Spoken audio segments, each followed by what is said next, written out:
नमस्कार, स्वागत है आप सभी का दूरदर्शन समाचार आप देख रहे हैं और देश दुनिया की ताजा तरीन खबरों को लेकर हाजिर हूं मैं कृतिका। अगले आधा घंटे में हम जानेंगे देश दुनिया की तमाम बड़ी और छोटी खबरें। बुलेटिन की शुरुआत अहम सुर्खियों के साथ। प्रधानमंत्री नरेंद्र मोदी आज मन की बात के जरिए अपने विचार करेंगे साझा। प्रधानमंत्री के रूप में तीसरी बार पदभार ग्रहण करने के बाद मन की बात की ये दूसरी कड़ी। भाजपा मुख्यमंत्री परिषद की बैठक का आज दूसरा दिन। पहले दिन बैठक में शामिल हुए प्रधानमंत्री ने गुड गवर्नेंस पर दिया जोर। सभी राज्यों से एक दूसरे की बेस्ट प्रैक्टिस मॉडल लागू करने को कहा।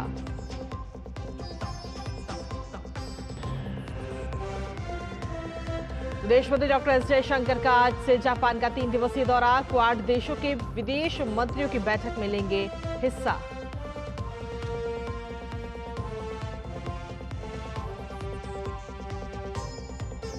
दिल्ली के ओल्ड राजेंद्र नगर में आईएएस कोचिंग सेंटर के बेसमेंट में अचानक पानी भरने से 3 छात्रों की मौत। 2 लोगों को हिरासत में लेकर पुलिस की पूछताछ जारी। दिल्ली सरकार ने दिए मजिस्ट्रेट जांच के आदेश।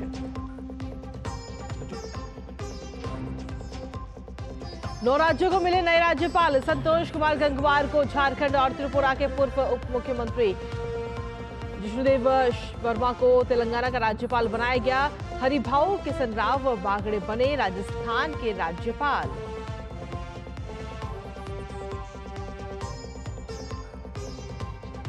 मौसम की खबरों में उत्तराखंड के पहाड़ी जिलों में भारी बारिश का अलर्ट। बारिश के कारण राज्य की नदियों का जलस्तर बढ़ना जारी।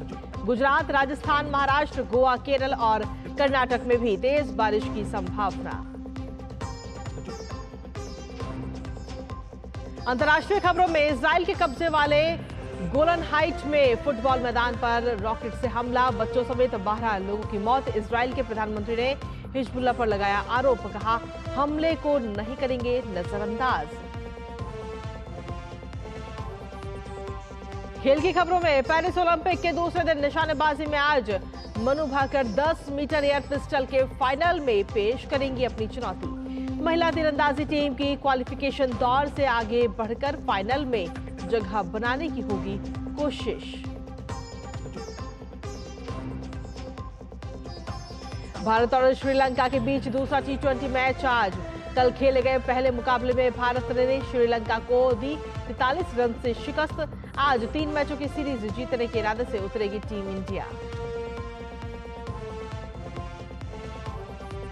और भारत और श्रीलंका के बीच महिला एशिया कप क्रिकेट का फाइनल आज। गत विजेता भारत की 8वीं बार खिताब जीतने की होगी कोशिश।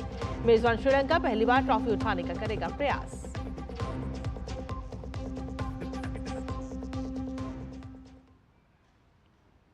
तो ये थी अहम सुर्खियां और अहम सुर्खियों के बाद अब खबरों में विस्तार से बात करेंगे। प्रधानमंत्री नरेंद्र मोदी आज सुबह 11 बजे मन की बात कार्यक्रम में देशवासियों से अपने विचार साझा करेंगे। ये रेडियो के इस मासिक कार्यक्रम की 112वीं कड़ी होगी। प्रधानमंत्री के रूप में तीसरी बार पदभार ग्रहण करने के बाद मन की बात का ये दूसरा प्रसारण होगा। ये कार्यक्रम आकाशवाणी और दूरदर्शन के सभी नेटवर्क, AIR न्यूज वेबसाइट और AIR मोबाइल ऐप पर भी उपलब्ध होगा। इसे आकाशवाणी के YouTube, DD न्यूज, प्रधानमंत्री कार्यालय और सूचना तथा प्रसारण मंत्रालय से सीधा प्रसारित किया जाएगा।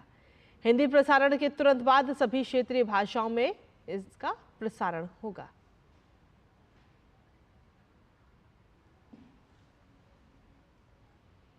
भाजपा मुख्यमंत्री परिषद की बैठक का आज दूसरा दिन है। प्रधानमंत्री नरेंद्र मोदी ने बैठक में गुड गवर्नेंस पर जोर दिया और राज्यों के मुख्यमंत्रियों से कहा कि वो एक दूसरे की बेहतरीन योजनाओं को अपने राज्यों में लागू करें। भाजपा द्वारा नियमित अंतराल पर आयोजित मुख्यमंत्री परिषद का उद्देश्य राज्यों में प्रमुख योजनाओं की समीक्षा करना, सर्वोत्तम शासन प्रथाओं का पालन करना और केंद्र सरकार के कल्याणकारी पहलों का वितरण करना है। 2 दिवसीय मुख्यमंत्री परिषद की इस बैठक में 13 मुख्यमंत्री और 15 डिप्टी सीएम हिस्सा ले रहे हैं। बैठक में गृह मंत्री अमित शाह और भाजपा अध्यक्ष JP नड्डा भी मौजूद रहे। विदेश मंत्री डॉक्टर एस जयशंकर आज से 3 दिवसीय जापान दौरे पर रहेंगे। एस जयशंकर जापान के विदेश मंत्री योको कामिकावा के निमंत्रण पर जापान जा रहे हैं। जापान में कल क्वाड के सदस्य देशों के विदेश मंत्रियों की बैठक में विदेश मंत्री एस जयशंकर हिस्सा लेंगे। इस बैठक में सदस्य देशों के विदेश मंत्री क्षेत्रीय और वैश्विक सुरक्षा मुद्दों पर चर्चा करने के साथ ही खुले हिंद प्रशांत क्षेत्र के साझा दृष्टिकोण को प्राप्त करने के लिए भविष्य के सहयोग पर चर्चा करेंगे। इसके साथ ही डॉक्टर एस जयशंकर अपनी इस यात्रा के दौरान भारत जापान द्विपक्षीय संबंधों को मजबूत करने पर भी चर्चा करेंगे। और बीते कल दिल्ली के ओल्ड राजेंद्र नगर स्थित राव IAS कोचिंग सेंटर के बेसमेंट में अचानक पानी भरने से 3 छात्रों की मौत हो गई। रेस्क्यू ऑपरेशन के तहत NDRF ने 3 छात्रों के शवों को बरामद किया है। बेसमेंट में भरे पानी के पंपों की मदद से निकाला जा रहा है। दिल्ली सरकार ने इस पूरी घटना के मजिस्ट्रेट जांच के आदेश दे दिए हैं। साथ ही 24 घंटे के भीतर रिपोर्ट देने का भी निर्देश दिया है। पुलिस ने आपराधिक मामला दर्ज कर 2 लोगों को हिरासत में भी लिया है। हिरासत में लिए गए दोनों लोगों ने से पूछताछ जारी है। कोचिंग सेंटर में हुई दुर्घटना को लेकर भाजपा ने दिल्ली सरकार पर जमकर हमला बोला है।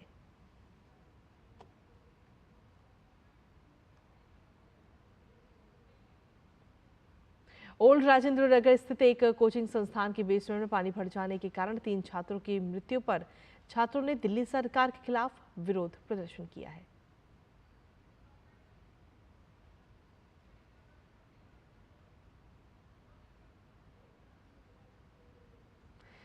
दिल्ली के कोचिंग सेंटर में हुई दुर्घटना को लेकर सांसद बांसुरी सुराज ने दिल्ली सरकार पर तीखा हमला बोला।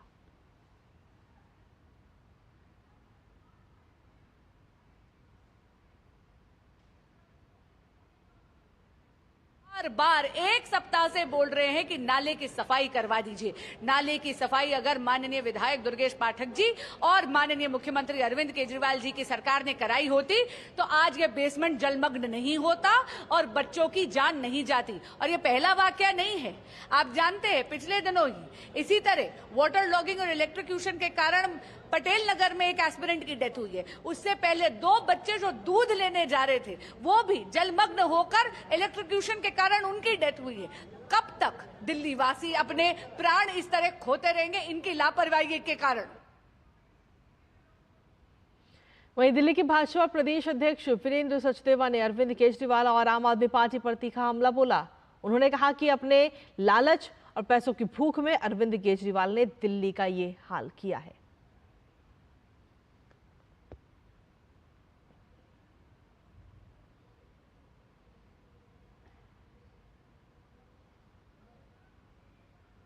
अरविंद केजरीवाल के भ्रष्टाचार का इससे जीता जागता उदाहरण नहीं हो सकता। पिछले 15 दिनों से यहाँ की स्थानीय जनता पीछे खड़ी है। चिल्ला चिल्ला के यहाँ के विधायक दुर्गेश पाठक को कह रही थी नालों की सफाई करा दो, नालों की सफाई करा दो, लेकिन ये भ्रष्टाचारी तंत्र पूरा का पूरा इन बच्चों की जिंदगी ले लिया। यूपीएससी की तैयारी कर रहे थे बच्चे, लाइब्रेरी में पढ़ रहे थे, पानी भर गया, करंट के मारे निकल नहीं पाए। और ये क्या नालों की सफाई नहीं करा सकते? 2.5 फुट सड़कों पर पानी है 1 घंटे की बारिश में। ये दिल्ली है। दिल्ली को अपनी लालच में और अपने पैसे की भूख में अरविंद केजरीवाल ने लूट कर रख दिया। राष्ट्रपति द्रौपदी मुर्मू ने विभिन्न राज्यों में नए राज्यपालों की नियुक्ति की है। महाराष्ट्र विधानसभा के पूर्व अध्यक्ष हरिभाऊ किशन राव बागड़े को राजस्थान का राज्यपाल नियुक्त किया गया है। त्रिपुरा के पूर्व उप मुख्यमंत्री जिष्णुदेव वर्मा को तेलंगाना का राज्यपाल बनाया गया। वहीं राजस्थान से पूर्व राज्यसभा सांसद ओम प्रकाश माथुर को सिक्किम का राज्यपाल तो पूर्व केंद्रीय मंत्री संतोष कुमार गंगवार को झारखंड का राज्यपाल नियुक्त किया गया है। असम से पूर्व लोकसभा सांसद रामेन डेका को छत्तीसगढ़ का राज्यपाल बनाया गया। कर्नाटक के पूर्व मंत्री CH विजयशंकर को मेघालय का राज्यपाल, जबकि झारखंड के वर्तमान राज्यपाल CP राधाकृष्णन को महाराष्ट्र का राज्यपाल नियुक्त किया गया। असम के वर्तमान राज्यपाल गुलाब चंद कटारिया को पंजाब का राज्यपाल और केंद्र शासित प्रदेश चंडीगढ़ का प्रशासक नियुक्त किया गया है। सिक्किम के वर्तमान राज्यपाल लक्ष्मण प्रसाद आचार्य को असम का राज्यपाल नियुक्त किया गया और उन्हें मणिपुर के राज्यपाल के रूप में अतिरिक्त प्रभार भी दिया गया है। पूर्व IAS अधिकारी के कैलाशनाथन को पुडुचेरी का उपराज्यपाल नियुक्त किया गया है। और चलिए खबरों में आगे बढ़ते हुए बात मौसम की भी कर लेते हैं, जहां उत्तराखंड के पहाड़ी जिलों में भारी बारिश के कारण लोगों को काफी दिक्कतों का सामना करना पड़ रहा है। उत्तराखंड में आज भारी बारिश की संभावना है। मौसम विभाग ने देहरादून, उत्तरकाशी, चमोली, रुद्रप्रयाग, नैनीताल और पिथौरागढ़ जिले में भारी बारिश का येलो अलर्ट जारी किया है, जबकि हरिद्वार, उधम सिंह नगर, टिहरी और पौड़ी जिले के साथ अन्य जिलों में भी तेज बारिश के कई दौर में होने की संभावना है। बारिश के चलते उत्तराखंड के कई इलाकों में भूस्खलन की घटनाएं भी बढ़ गई हैं। चमोली जिले में लगातार बारिश के कारण बद्रीनाथ में अलकनंदा नदी का जलस्तर बढ़ गया है, तो वहीं ऋषिकेश में गंगा नदी का जलस्तर बढ़ गया है, जिससे नदी किनारे रहने वाले लोगों को सुरक्षित स्थानों पर पहुंचाया जा रहा है। वहीं प्रशासन भी अलर्ट मोड पर है। वहीं अगर बात महाराष्ट्र की करें तो पूरे पालघर, ठाणे और मुंबई समेत पूरे महाराष्ट्र में बारिश ने हाहाकार मचा दिया है। लगातार हो रही बारिश से बाढ़ जैसे हालात हैं, चारों तरफ पानी ही पानी है। बारिश के चलते लोगों का हाल बेहाल है। मुंबई, ठाणे और पालघर में बारिश का ऑरेंज अलर्ट जारी किया गया। 4 नदियां भी खतरे के निशान को पार कर गई हैं। कोल्हापुर में भारी बारिश के कारण बाढ़ की स्थिति बनी हुई है। वहीं सड़कों पर कई फीट तक पानी भर गया है। और अब बात करेंगे गुजरात की, जहां गुजरात में हो रही बारिश ने भी तबाही मचा दी है। बारिश की वजह से कई गांवों में बाढ़ जैसे हालात हैं और पूरा जनजीवन अस्त व्यस्त हो गया है। मौसम विभाग ने गुजरात में अगले 5 दिनों के लिए राज्य के विभिन्न जिलों में भारी बारिश का रेड अलर्ट जारी किया है। आज सौराष्ट्र, कच्छ में भारी बारिश की संभावना है। गुजरात के नवसारी जिले में भारी बारिश की वजह से हालात खराब हैं। बाढ़ से प्रभावित लोगों को सुरक्षित स्थानों पर ले जाया जा रहा है। वहीं एनडीआरएफ की टीम भी अलर्ट मोड पर है। मध्य प्रदेश का पन्ना जिला अपने हीरे की खदानों के लिए मशहूर है। कई लोग यहां भूमि लीज पर लेते हैं और हीरे की तलाश में अपनी किस्मत आजमाते हैं। और ऐसे ही इरादे से राजू नामक एक शख्स ने अपनी किस्मत आजमाई और हीरे की चमक से उसकी किस्मत भी चमक उठी। आइए देखते हैं ये खास रिपोर्ट। कहते हैं कि किस्मत का ताला किसी भी पल, किसी भी स्थान पर खुल सकता है। कुछ ऐसा ही हुआ मध्य प्रदेश के पन्ना में, जहां एक हीरा खदान में खुदाई करते हुए एक मजदूर को करीब 1 करोड़ की कीमत का हीरा मिला है। दरअसल राजू नाम के शख्स ने करीब 2 महीने पहले अपने बुजुर्ग पिता चुनुवादा के नाम पर पन्ना हीरा कार्यालय से महज 200 रुपए में 8 बाई 8 मीटर भूमि का पट्टा लीज पर लिया था। यह पट्टा पन्ना जिले के कृष्णा कल्याणपुर पट्टी में है। यह पट्टा लीज पर लेते समय राजू ने सोचा भी नहीं होगा कि यही जगह उसे करोड़पति बनाने वाली है। हीरा है सर 19 कैरेट 22 सेंट और पट्टी कल्याणपुर के यहाँ लगाए थे। और 1-1.5 महीना हो गया मचाते हमको, आज जाके मिला है। 10 साल से हम खदान ही कर रहे हैं। सब ट्रैक्टर ड्राइवर ही करते हैं, मजदूरी सीजन में चलाते हैं, फिर खदान में लग जाते हैं सर। पैसा जब नहीं रहता है तो कहीं इससे उठाते हैं, कभी अभी हम 3-4 लाख कर्जा में चल रहे हैं सर। राजू को मिला हीरा कोई मामूली हीरा नहीं है। 19.22 कैरेट के जेम क्वालिटी के इस हीरे की कीमत 80 लाख रुपए से लेकर करीब 1 करोड़ रुपए तक आंकी जा रही है। इस हीरे को पन्ना जिले के हीरा कार्यालय द्वारा अगली सरकारी नीलामी में बोली के लिए रखा जाएगा और उच्चतम बोली में जो राशि आएगी उसमें से 11.5% रॉयल्टी काटकर शेष राशि पट्टा धारक मजदूर राजू गौड़ के पिता चुनुवादा को दे दी जाएगी। पन्ना जिले के कलेक्टर सुरेश कुमार ने राजू गौड़ के परिवार को हीरे की जमा पर्ची सौंप दी है। पट्टेदार हैं उनको श्री चुनवाद, उनको एक हीरा मिला है 19 कैरेट 22 सेंट का। अनुमानित कीमत 80 लाख के करीब होना चाहिए, बाकी तो नीलामी में जितना अधिक से अधिक उनको मिल पाएगा। हीरा की नगरी है पन्ना और यहाँ प्रयास लगातार चलते रहते हैं और काफ़ी लोगों को पहले मिल चुके हैं और आगे भी उम्मीद है लोगों को मिलेंगे। 0.22 कैरेट का एक बेस कीमती हीरा है जो कि जेम क्वालिटी का है। संबंधित व्यक्ति हैं चुनुवादा, जिनको पट्टी क्षेत्र में खदान दी गई थी, पट्टे दिए गए थे, जिन पर उनके द्वारा अभी लगभग विगत 2 महीनों में उन्होंने डायमंड खोजा है, जिसमें से उनको काफ़ी अच्छा डायमंड मिला है। हालांकि राजू करीब 10 वर्षों से इस धंधे में है, लेकिन अब जाकर उसकी किस्मत चमकी। इस हीरे से राजू की कई मुरादें पूरी होने वाली हैं। लड़का बच्चा पढ़ रहे सर, उसमें लगाएंगे। अगर कहीं थोड़ा जगह जमीन बन जाएगी तो ले लेंगे, उसी में अपना गुजारा चलेगा सर। हीरो के लिए मशहूर मध्य प्रदेश का पन्ना जिला इन दिनों राजू को मिले हीरे की वजह से चर्चा में है। Bureau report, DD news. और डीडी न्यूज पर खबरों का सिलसिला यूं ही लगातार जारी। फिलहाल वक्त एक छोटे से ब्रेक का, आप बने रहिए हमारे साथ।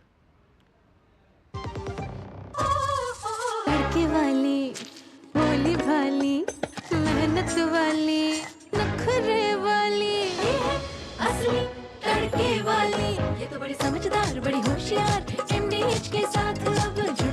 असली टेस्ट का असली test MDH ginger garlic paste. मैं क्या जी सब जानते हैं, जहां दिखे मारियो, अपना समझ के खा लियो। स्वाद से सबको दीवाना कर दे, दीवाना कर दे। पता का चाय, गजब का स्वाद। बात जब पीढ़ियों के लिए बनने वाले घर की हो तो जिम्मेदारी बड़ी हो जाती है। गैलेंट समझता है ये जिम्मेदारी। अब डबल M रिब्स के साथ गैलेंट एडवांस TMT रीबार, निर्माण का रियल हीरो।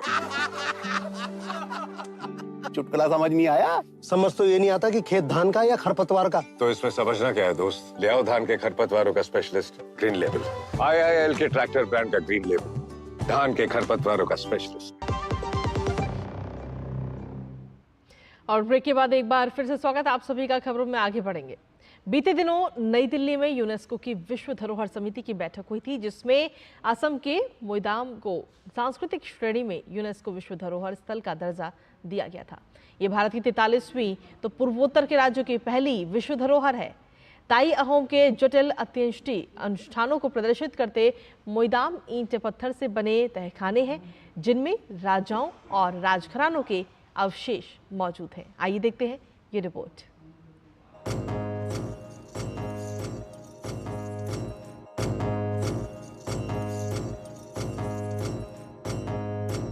भारत की महान संस्कृति के वैभव का जलवा आज पूरी दुनिया में है। देश की समृद्ध सांस्कृतिक धरोहरों को विश्व पटल पर लगातार नई पहचान मिल रही है। इसी दिशा में एक और बड़ी उपलब्धि उस वक्त प्राप्त हुई जब असम के मोईदाम को सांस्कृतिक श्रेणी में यूनेस्को विश्व धरोहर स्थल का दर्जा मिला। देश का 43वां यूनेस्को विश्व धरोहर स्थल अपने अंदर लगभग 600 वर्षों का इतिहास समेटे हुए है।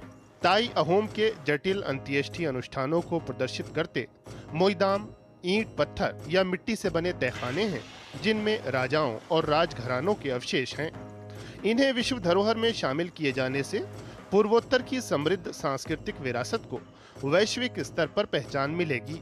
मोईदाम का विश्व धरोहर सूची में शामिल होना दरअसल विश्व मंच पर भारत की विरासत को उजागर करने के नए भारत के निरंतर प्रयास को दिखाता है।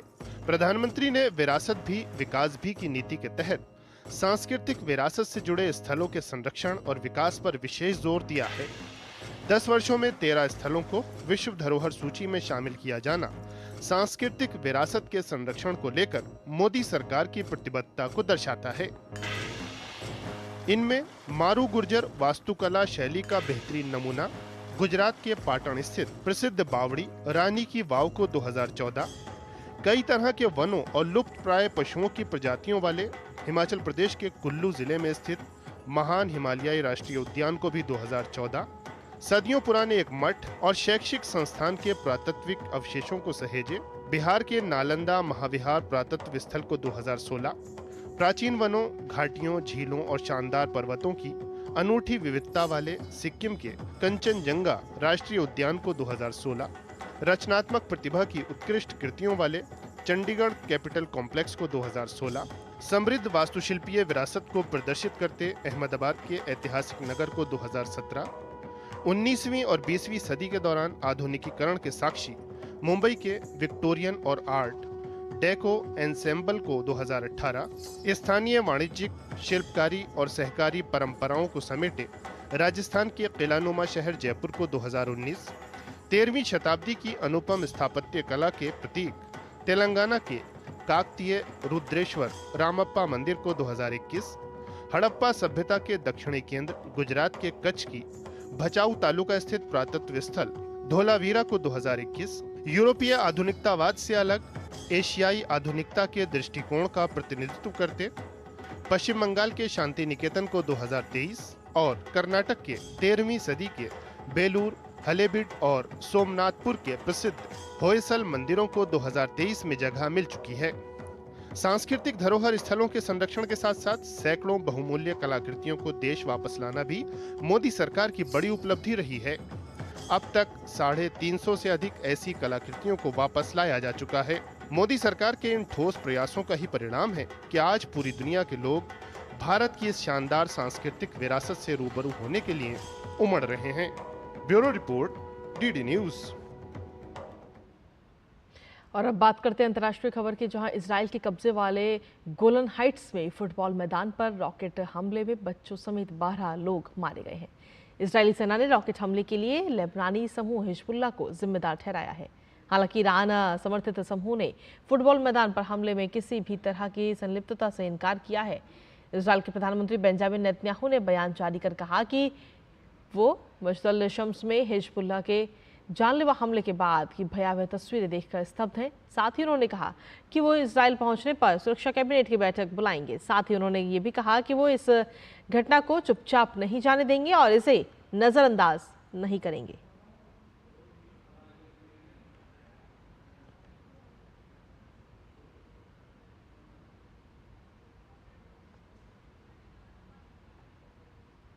और चलिए खबरों में आगे बढ़ते हुए बात कर लेते हैं खेलों की, जहां पेरिस ओलंपिक में आज भारतीय दल कई स्पर्धाओं में हिस्सा लेते हुए दिखाई देंगे। आज भारत को निशानेबाजी और तीरंदाजी में पदक मिलने की उम्मीद है। महिलाओं की 10 मीटर एयर पिस्टल में मनु भाकर फाइनल मुकाबला खेलने उतरेंगी। उन्होंने क्वालिफाइंग दौर में शानदार प्रदर्शन करते हुए तीसरा स्थान हासिल किया था। फाइनल मुकाबला दोपहर 3:30 पर होगा।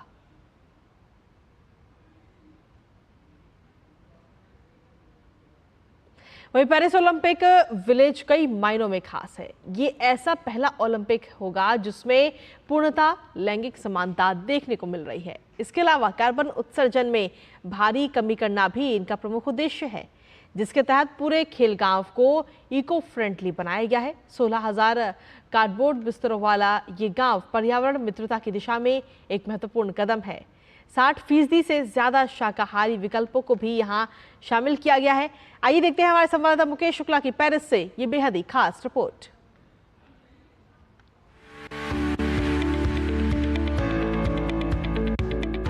पेरिस ओलंपिक की शुरुआत हो गई है। उद्घाटन समारोह के साथ साथ इस बार के ओलंपिक कई मायनों में पिछले ओलंपिक से अलग दिखाई दे रहे हैं। खिलाड़ियों को ठहरने के स्थान पेरिस ओलंपिक विलेज भी खेलों के इतिहास में स्थिरता के लिए एक नया मानदंड स्थापित कर रहा है। पूरे खेल गांव को पर्यावरण को ध्यान में रखकर डिजाइन किया गया है।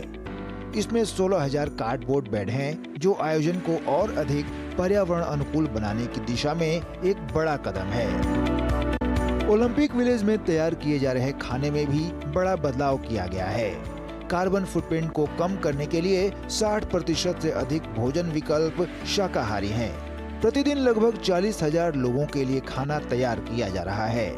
Basically, like as compared to Asian Games, the organizing committee basically make all the arrangement eco-friendly. Like if you see the bed and all, they make with the cardboards, so there is no wooden thing as used.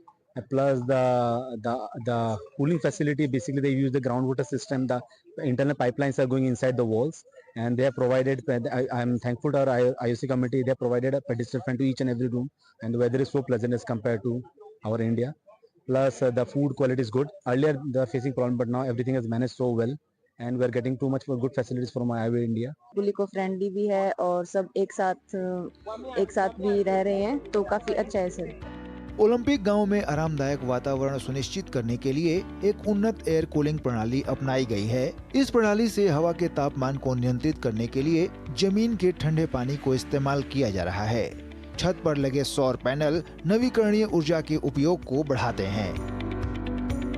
All apartments have an underfloor cooling system that can reduce the temperature of an external temperature from 6 to 10 degrees, and all depending also where your apartment is situated in the building, of course. But we know that there are some athletes that needs less than this, and we also know that during the Paralympics we have some athletes that have some thermoregulation problems that really need some very cool temperature inside. जलवायु परिवर्तन से निपटने के लिए चल रहे विचार विमर्श के बीच पर्यावरण अनुकूल रुख अपनाते हुए ओलंपिक गांव को पर्यावरण अनुकूल तरीके से डिजाइन किया गया है। उम्मीद की जा सकती है कि पेरिस ओलंपिक विलेज ने इस बार जो नए मानक स्थापित किए हैं, वो आने वाली प्रतियोगिताओं के लिए एक मिसाल साबित होगी। ओलंपिक गेम्स विलेज को इस बार अत्याधुनिक तरीके से तैयार किया गया है और इसमें ज़्यादा से ज़्यादा इको फ्रेंडली जो है इंफ्रास्ट्रक्चर वो बनाया गया है ताकि पर्यावरण को सुरक्षित बनाया जा सके, इको फ्रेंडली बनाया जा सके और जो भी चीज़ें हैं वो रीयूज हो सकें, रिसाइकल हो सकें और साथ ही साथ अंदर जो है वो कंफर्ट को पूरा ध्यान में रख करके वहाँ पर जो इन्वायरमेंट है उसको तैयार किया गया है। सस्टेनेबिलिटी को वहाँ पर ध्यान में रखा गया है कि जो भी चीज़ें हैं वो सुनिश्चित हों। वाटर कूलिंग के माध्यम से अंदर एयर कंडीशन किया गया है। जो भी अंदर हाउसेज हैं उनके कमरों को पानी से यानी ज़मीन के पानी से ठंडे करने की कोशिश की गई है। तो ये तमाम एग्जाम्पल हैं इस पेरिस ओलंपिक के द्वारा। आने वाले दिनों में अगर और भी देश मेज़बानी करते हैं, किसी भी खेल की मेज़बानी करते हैं, तो पर्यावरण को बचाने के लिए बहुत ज़रूरी है ऐसे इनिशिएटिव को लेकर के आना और पेरिस ने एक एग्जाम्पल सेट कर दिया है। कैमरा सैंडल के साथ मैं Mukesh Shukla, DD news Paris. वहीं भारत और श्रीलंका के बीच आज दूसरा T20 मैच पल्लेकेले में खेला जाएगा। 3 मैचों की सीरीज के पहले मैच में कल भारत ने श्रीलंका को 43 रन से हरा दिया। पहले बल्लेबाजी करते हुए भारत ने 20 ओवर में 7 विकेट गंवाकर 213 रन बनाए थे। जवाब में श्रीलंका की टीम 19.2 ओवर में 170 रन पर सिमट गई और मैच गंवा दिया। भारत के लिए कप्तान सूर्य कुमार यादव ने 58 रन और ऋषभ पंत ने 49 रन बनाए थे। आज लगातार दूसरा T20 जीतकर भारत सीरीज में 2-0 की अजय बढ़त लेना चाहेगा। वहीं महिला एशिया कप के T20 टूर्नामेंट की खिताबी जंग के लिए भारत और श्रीलंका के बीच आज मुकाबला खेला जाएगा। दोपहर 3 बजे से शुरू होने वाले इस मैच को लेकर दोनों टीमें तैयार हैं। फाइनल में पहुंचने से पहले भारतीय महिला टीम ने बांग्लादेश को सेमीफाइनल में मात दी थी, तो वहीं दूसरे सेमीफाइनल में श्रीलंका ने पाकिस्तान पर फतह की थी।